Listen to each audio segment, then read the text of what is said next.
malicious cyber attack called NOTPETYA on Ukraine that spreads globally in 2017, costing companies billions in damages. The White House issued a statement saying, and I quote, "The attack was part of the Kremlin's ongoing efforts to destabilize Ukraine and demonstrates ever more clearly Russia's involvement in the ongoing conflict. This was also a reckless and indiscriminate cyber attack that will be met with international consequences," unquote.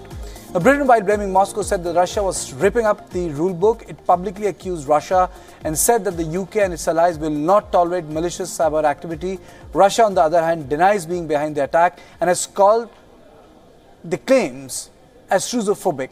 So what exactly happened during the attack? In 2017, 2,000 NOTPETYA attacks were launched targeting Ukraine. The cyber attacks was launched using multiple Petya ransomware, which infected Ukrainian banks, ministries, newspapers. Among other organizations, businesses have trade links with Ukraine. Now, including UK's Reckitt Benckiser were affected. The cyber attack is estimated to have cost companies more than $1.2 billion US. I'm joined by Lucy Taylor from Moscow directly on this issue. How do you sum up this issue for us when Russia says it's not involved and the Western companies and the British government says that this was specifically targeted to the Western companies and specifically to Ukraine to financially destabilize it?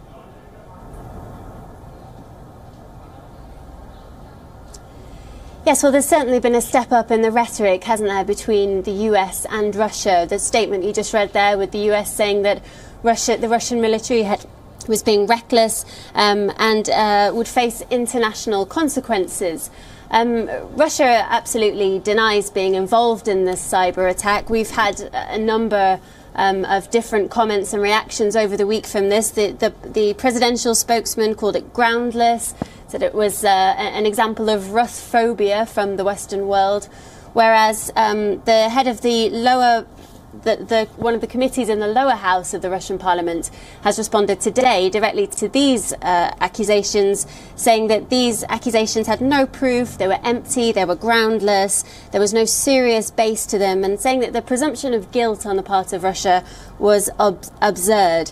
And it says that the US is also guilty of breaking international laws. Lucy, isn't it a reflection of deteriorating relationship between two superpowers once again, between United States of America and Russia?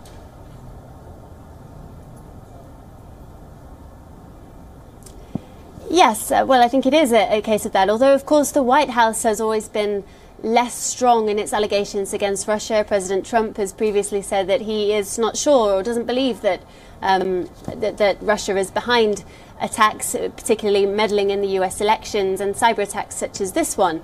And President Putin obviously denies that as well. But this is serious because this attack is one of the worst in history on record. As you said, around 2,000 attacks. And it's a particularly deadly form of cyber attack, this ransomware attack, which threatens to target users' files unless they pay some sort of ransom. As you say, it started off targeting companies in the Ukraine and also international companies which deal with Ukraine. And that is significant because, of course, of the ongoing conflict between Russia and parts of Ukraine. And in summary, yeah, I think this is a stepping up of the rhetoric, but whether it's actually met with any particular consequences or punishments or sanctions will be interesting to see.